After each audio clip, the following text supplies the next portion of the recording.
ও আমার একটা হৃৎপিণ্ড, সেটাই আল্লাহ নিয়ে গেছে, আলহামদুলিল্লাহ। স্কুলে যাওয়ার জন্য ঘর থেকে বেরিয়েছিল 8 বছরের রামিসা। কয়েক ঘন্টা পরই তার মরদেহ উদ্ধার হয় পাশের ফ্ল্যাট থেকে।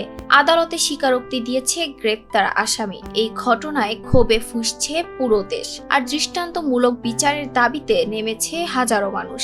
রাজধানীর মিরপুরের পল্লবীতে শিশু রামিসা হত্যাকাণ্ড দেশ জুড়ে গভীর শোক ও ক্ষোভের জন্ম দিয়েছে। বুধবার ঢাকার আদালতে গ্রেপ্তার আসামি সোহেল রানা ফৌজদারি কার্যবিধির 164 ধারায় স্বীকারোক্তিমূলক জবানবন্দি দিয়েছে।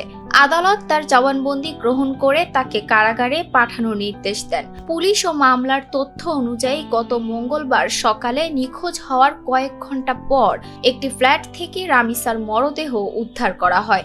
ঘটনার পরপরই এলাকা জুড়ে চাঞ্চল্য ছড়িয়ে পড়ে এবং অভিযুক্তদের বিরুদ্ধে ক্ষোভ প্রকাশ করেন স্থানীয় বাসিন্দারা। প্রাথমিক তদন্তে উঠে এসেছে ঘটনার সময় অভিযুক্তের স্ত্রীও বাসায় উপস্থিত ছিলেন। পরে তাকে আটক করা হয়। অন্যদিকে প্রধান অভিযুক্ত সোহেল রানা পালিয়ে গেলেও তথ্য প্রযুক্তির সহায়তায় নারায়ণগঞ্জ থেকে তাকে গ্রেপ্তার করে আইন শৃঙ্খলা বাহিনী। এই নৃশংস ঘটনার খবর ছড়িয়ে পড়তেই সামাজিক যোগাযোগ মাধ্যমে শুরু হয় তীব্র প্রতিক্রিয়া। বিভিন্ন সংগঠন, শিক্ষার্থী ও সাধারণ মানুষ দ্রুত বিচার এবং সর্বোচ্চ শাস্তির দাবি জানিয়েছেন। দেশের বিভিন্ন স্থানে প্রতিবাদ মিছিল, মানববন্ধন এবং সমাবেশ অনুষ্ঠিত হয়েছে।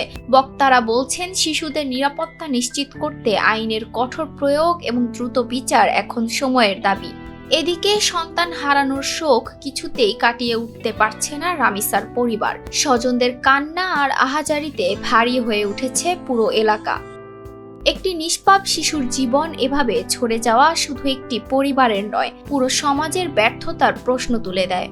এখন দেশের মানুষের একটাই দাবি, রামিসা হত্যার দ্রুত বিচার এবং এমন দৃষ্টান্তমূলক শাস্তি যাতে ভবিষ্যতে আর কোনো শিশুকে এমন নির্মম পরিণতির মুখোমুখি হতে না হয়। ETS Bangla, desk report.